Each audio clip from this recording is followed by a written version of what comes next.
નમસ્કાર, આપ જોઈ રહ્યા છો દિવ્ય ભાસ્કરનું ગુજરાત ઇવનિંગ બુલેટિન. આપની સાથે હું છું પ્રિયંકા. ફટાફટ નજર કરી લઈએ દિવસભરના ટોપ 10 ન્યૂઝ પર.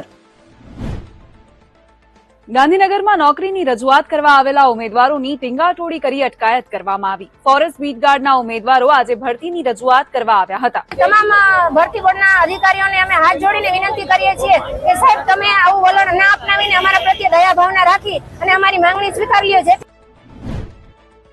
રાજ્યના 4 જિલ્લામાં સિંચાઈ માટે 10 કલાક વીજળી આપવાનો સરકારે નિર્ણય કર્યો. રાજકોટ, જૂનાગઢ, જામનગર, પોરબંદરમાં હવે 8 કલાકને બદલે 10 કલાક ખેડૂતોને વીજળી આપવામાં આવશે. ખેડૂતોની માંગના આધારે સરકારે આ નિર્ણય કર્યો છે.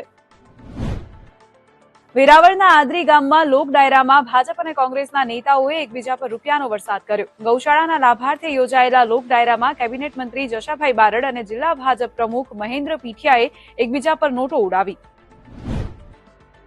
રાજકોટમાં પાણી, રોડ રસ્તા અને ગટર જેવી સુવિધાઓ ન મળતા મહિલાઓએ ચક્કાજામ કરી વિરોધ નોંધાવ્યો.